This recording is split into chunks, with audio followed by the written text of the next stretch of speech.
Hello, welcome to Roy's Book Reviews.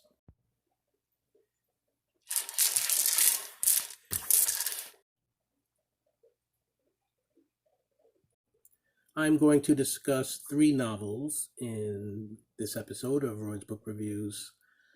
All three of these books I read several years ago. The first one is New World Monkeys by Nancy Mauro. I read this book back in 2010. At the time, it was her only book.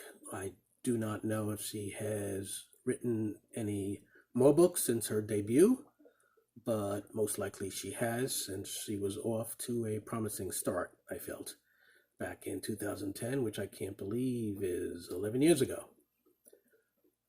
New World Monkeys was a fine debut novel told in alternating narration. It is, in short, about a married Manhattanite couple that has reached a rocky patch, one that they are unwilling or unable to communicate about, other than by allowing themselves to grow apart. When Lily inherits a house in upstate New York, she uses this as an excuse to move there for the summer, while working on her obscure dissertation.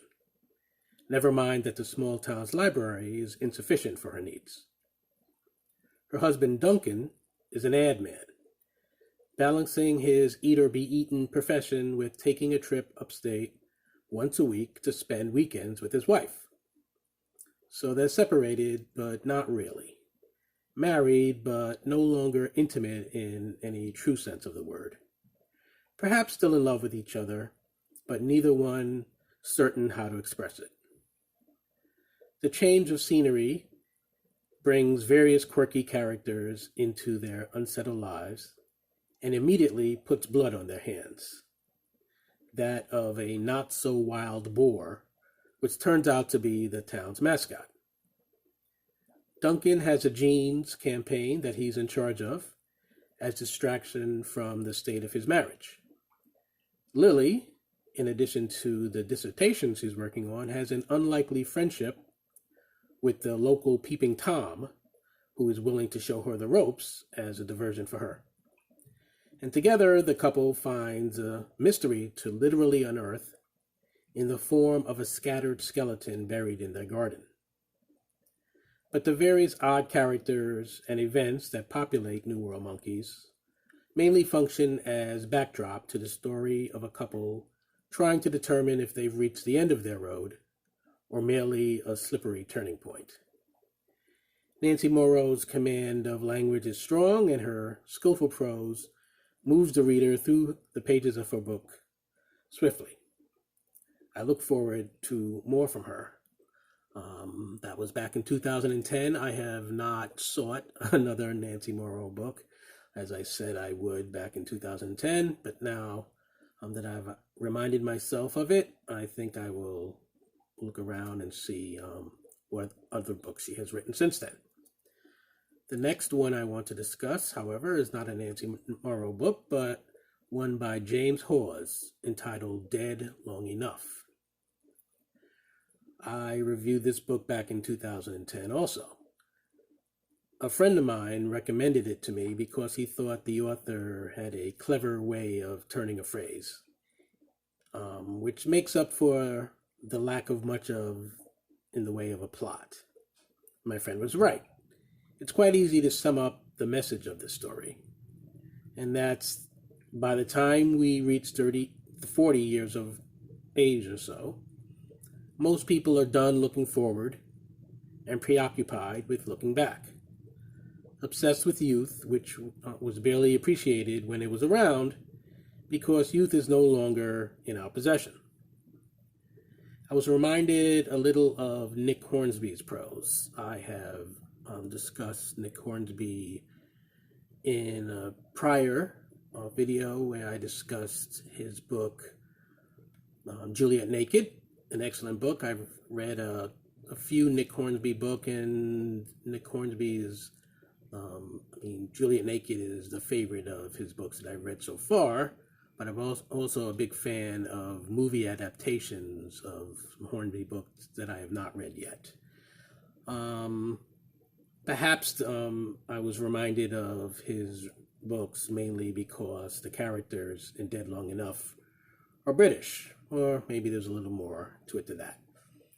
Towards the end of Dead Long Enough, the protagonist makes a vital, life-altering decision, spurred on by the death of an old friend. In essence, he opts to try another way of life, another way of living, rather than continuing a slow but steady march towards dying. I'm not really giving anything away because the ending is revealed within the first few pages of Dead Long Enough. And we read on to find out precisely how and why forecasted events take place. More how than why, really, because we know why the characters feel and think and act as they do from the get-go. They're no longer young, but still wish that they were. Their future is no longer limitless and crammed with potential, but there's still plenty of worthwhile living to do, so might as well make moves to make the best of it. The alternative, of course, is acceptance that it's all quickly downhill from here, and perhaps the downhill part is inevitable, but we can at least do a little something about the rate of acceleration. James Hawes doesn't express a whole lot more than this in this novel, but the language he uses to do so makes the trip worth taking.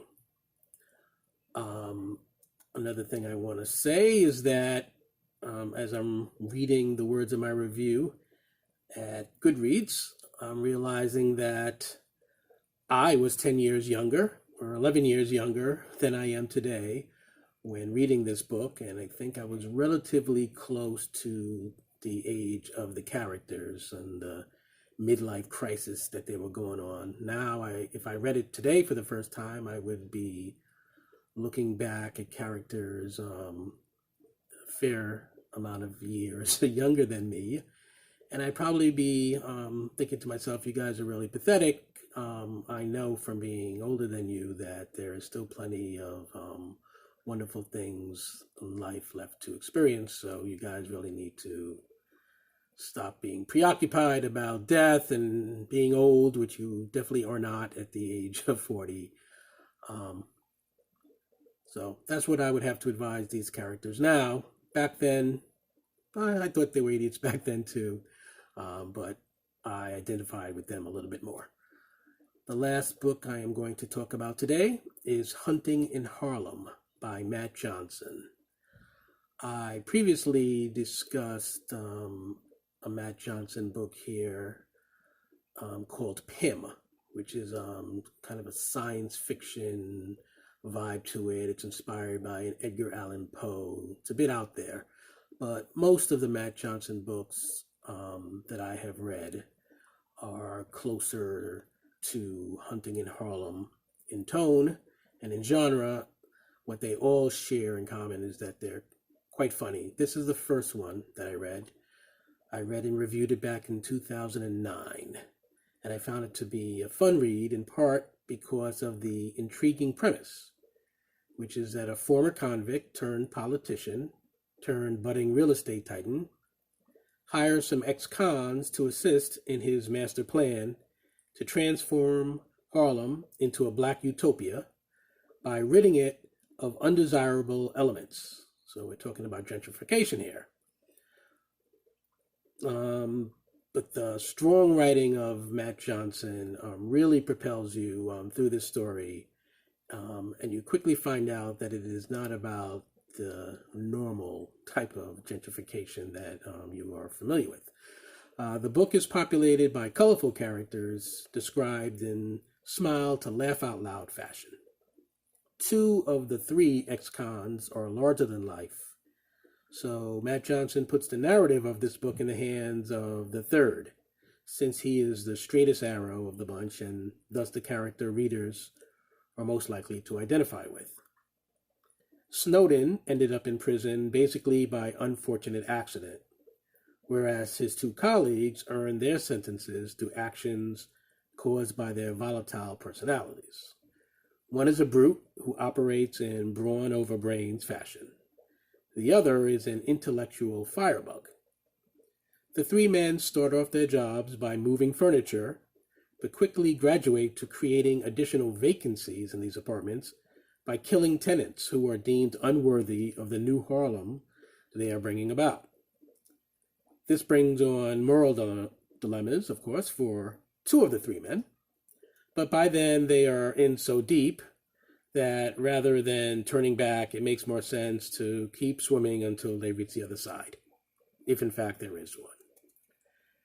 Do the ends justify the means when it comes to revitalizing a community? How about when it comes to becoming a best-selling author, which one of the characters is trying to do?